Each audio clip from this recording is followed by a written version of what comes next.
Assalamualaikum warahmatullahi wabarakatuh. Let's say basmalah before we start. Bismillahirrahmanirrahim. In the name of Allah, the most beneficent and the most merciful.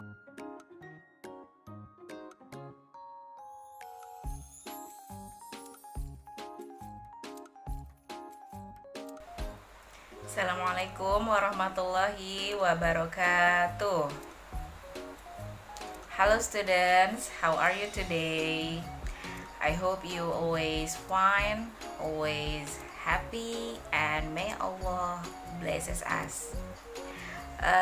Baik, students, by the way, welcome back to the science class.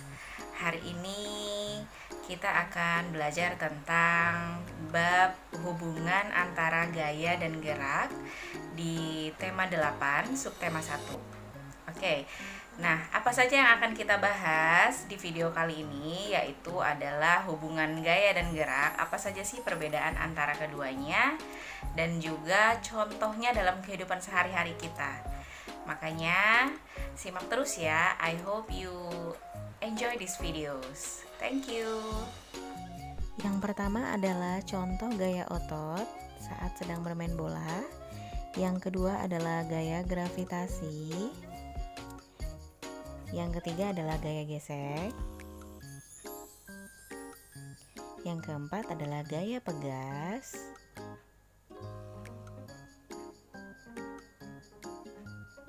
Yang kelima adalah gaya magnet, yaitu pada speaker mobilnya.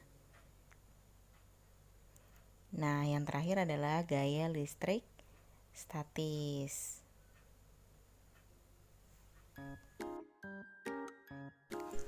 Nah, apakah gaya dan gerak itu sama? Gaya adalah tarikan atau dorongan yang diberikan untuk suatu benda sehingga benda tersebut dapat bergerak.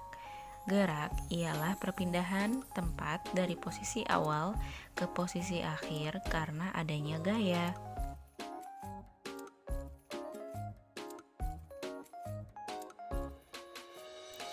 Macam-macam gerak benda.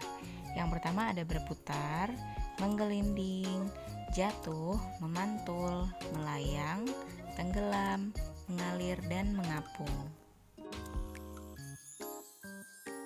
Baik, mari kita lanjutkan pembahasan kita berikutnya, yaitu tentang hubungan gaya dan gerak, contoh kegiatan dalam sehari-harinya.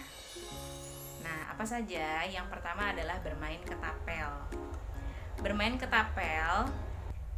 Nah, pada saat bermain ketapel, kita menggunakan gaya otot untuk menarik karet ketapel. Kemudian ada gaya pegas dari karet yang dilepaskan, sehingga karet bisa bergerak. Gaya itu atau gaya otot dan gaya pegas yang tadi mengakibatkan benda yang ditaruh antara ketapel yang awalnya diam bisa menjadi bergerak. Yang kedua adalah menimba air. Menimba air menggunakan gaya otot berupa tarikan, yaitu menarik ember yang sudah terisi air dari bawah sampai ke atas. Dari gaya tarik yang dilakukan mengakibatkan ember yang awalnya diam menjadi bergerak. Yang ketiga, contoh hubungan gaya dan gerak yaitu pada saat membuat gerabah.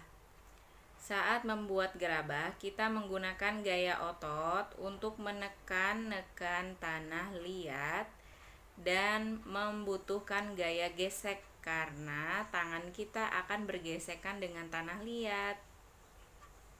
Selain gaya otot dan gaya gesek, pembuatan gerabah juga membutuhkan gerakan. Dari gaya dan gerakan yang dilakukan, maka jadilah bentuk tanah liat yang diinginkan. Nah, itu dia students pembelajaran hari ini. Thank you for attention. Let us say hamdalah, alhamdulillahirabbil alamin, all the praises and thanks to Allah, the Lord of the mankind. Semangat selalu belajarnya agar teacher juga semangat buat video pembelajarannya. Hehe. See you on next video. Wassalamualaikum warahmatullahi wabarakatuh.